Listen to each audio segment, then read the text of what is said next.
ኢትዮጵያን ወደ ተምሳሌተ ሀገር እናሻግራት ሁላችንም በመደመር መድረሻችን ጫፍ እስከ ጫፍ እንዲሰማ ለኩሰው ይቀጣጠል የድል ሻማ።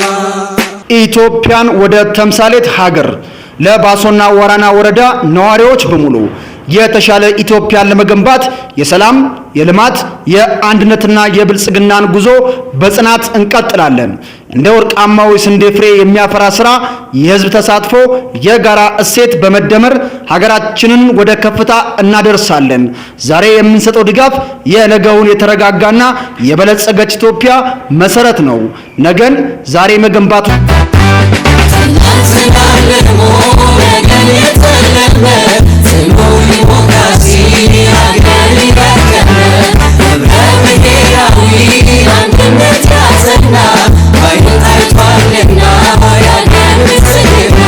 በወረዳችንም በግብርናው ዘርፍ ፓርቲያችን ብልጽግና ሀገሪቷን በተረከበበት ጊዜ የነበረን የምርታማነት እጅጉን ከፍ ማድረግ ተችሏል። የበጋ መስኖ ስንዴ ሰፋፊ ክላስተር አስተራረስ ዘዴ እውን አድርገናል። የአትክልትና ፍራፍሬ ምርትን በስፋት በመስራት አርሶ አደራችን ተጨማሪ ገቢ እንዲያገኝ ተደርጓል። እንስሳት ሀብት ዝርያን ማሻሻል በማድለብ እንደ ሀብት ማግኛ አማራጭ በማድረግ አርሶ አደራችን ገቢውን አሻሽሎበታል። በርካታ የውሃ ተቋማት ተገንብተው ለህብረተሰቡ ንጹህ የመጠጥ ውሃ አቅርቦትን ተደራሽነትን ለማረጋገጥ በልዩ ትኩረት እየሰራን ነው። እንደ ወረዳም ረጅም ርቀት ሄዶ ውሃ ማግኘትን ለማስቀረት እየሰራን እንገኛለን። በወረዳችን ያሉ ቀበሌዎች ከዋና መንገድና ከወረዳ ዋና መንገድ ጋር እንዲያያዙ አድርገናል። የመንገድ ጥገናም ሰርተናል።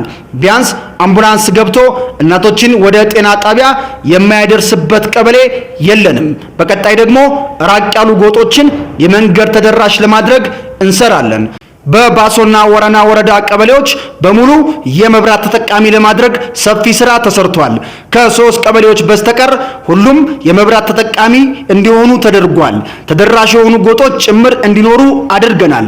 በቀጣይ ቀበሌዎቹ የመብራት ተጠቃሚ ለማድረግ እንሰራለን። አንድ ላይ ስንቆም እንደ ነዶ እንበረታለን። የስንዴ ነዶ ምልክታችን አንድነታችንና የምርታማነታችን ተስፋ ያበስራል። ለተሻለ ነገ አብረን እንስራ። ኢትዮጵያ ወደ ተምሳሌት ሀገር፣ መንገዳችን መደመር፣ ፓርቲያችን ብልጽግና፣ ምልክታችን የስንዴ ነዶ ነው። ብልጽግናን ይምረጡ።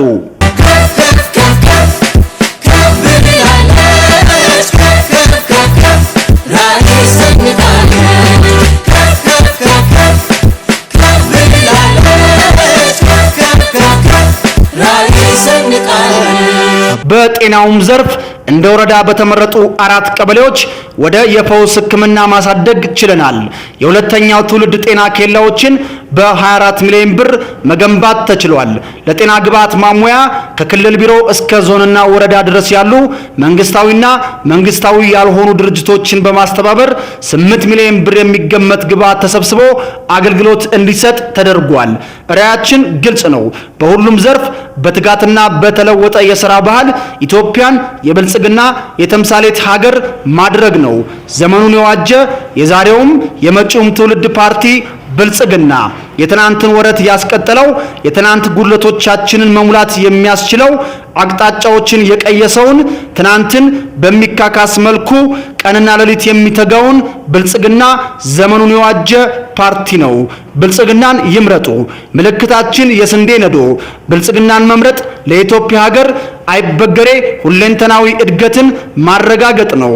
ኢትዮጵያን ወደ ተምሳሌት ሀገር፣ ብልጽግናን ይምረጡ።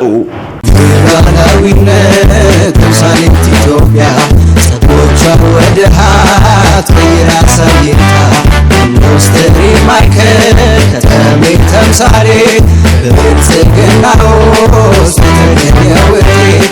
በትምህርት ዘርፍም ለህብረተሰቡ በተፈጠረ ግንዛቤ 35914 አባላትን በማፍራት 35 ሚሊዮን ብር በማሰባሰብ 20 የአንደኛ ደረጃ ትምህርት ቤቶችን መገንባት ተችሏል። ባሳለፍናቸው 5 ዓመታት የኮቪድ ስርጭት፣ የሰሜኑ ጦርነት እንዲሁም የእርስ በርስ ጦርነት በፈተና ውስጥ ብንሆንም ተቋርጠው የነበሩ ትምህርት ቤቶች በ2018 ሙሉ በሙሉ ወደ መደበኛ ስራቸው ገብተዋል። በ5 ዓመቱ በትምህርት ቤቶች ግንባታና ለቁሳቁስ ማሟያ 47.9 ሚሊዮን ብር በማሰባሰብ የተቀመጡትን የመማር ማስተማር ግቦችን ማሳካት ተችሏል። ጊዜ የወለደውን የኑሮ ውድነት ለመቋቋም የመንግስት ካደረገው ደሞዝ ማሻሻያ ጎን ለጎን የሸማች ህብረት ስራ ማህበራትን በማቋቋምና በበጀት በመደገፍ ለመንግስት ሰራተኛውና ለወረዳው ማህበረሰብ የፍጆታ ዕቃዎችን በተመጣጣኝ ዋጋ ማቅረብ ብቻም ሳይሆን በተራዘመ ክፍያ እንዲያገኙ በማድረግ ኑሮን የማቅለል ስራ ሰርተናል። ብልጽግና ፓርቲ ወጣቶች በሀገረ መንግስት ግንባታ ውስጥ አይነተኛ አስተዋጽኦ አላቸው ብሎ ያምናል። ፓርቲያችን ብልጽግና በሀገራችን የፖለቲካ ታሪኮች ከቀየራቸው አበይት ጉዳዮች መካከል ወጣቶች በሁሉም ሀገራዊ ጉዳዮች የሚጠበቅባቸውን አስተዋጽኦ እንዲያበረክቱ ማድረግ መቻሉ ነው። ብልጽግና የዛሬውና የመጪው ትውልድ ፓርቲ ነው። ምልክታችን የስንዴ ነዶ ነው። ብልጽግናን እመርጣለሁ፣ ሀገሬን አጸናለሁ። የእያንዳንዱ ዜጋ ምርጫ የሀገር ነገን ይወስናል። ወጣት ይምረጥ፣ ኢትዮጵያ ትጽና።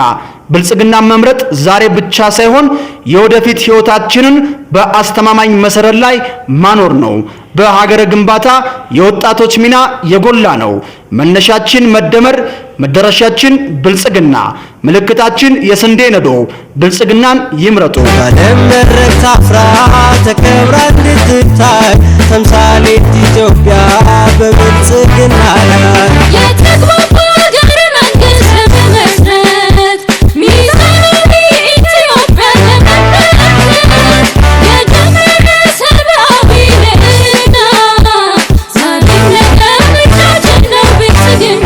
ወጣቶች ከስራ ጠባቂነት ወጥተው ወደ ስራ ፈጣሪነት የሚቀየሩበትን ስርዓት በመዘርጋት መንግስትና መንግስታዊ ያልሆኑ ድርጅቶችን በማስተባበር ለስራ ፈጣራ የሚሆን ገንዘብና ቁሳቁስ እንዲያገኙ ለማድረግ በተሰራው ስራ ብዙ ወጣቶች ከራሳቸው አልፈው ለቤተሰቦቻቸው ተገን እንዲሆኑ ተደርጓል። የሴቶችንም ተጠቃሚነትና የኑሮ ጫናን የሚቀንሱ የቴክኖሎጂ ውጤቶች የሆኑ በቅርቡ በሰራኑ ስራ የብዙ ሴቶችን ህይወት መለወጥ ችለናል ሲል መልእክቱን የባሶና ወራና ወረዳ ብልጽግና ፓርቲ ጽህፈት ቤት ያስተላልፋል።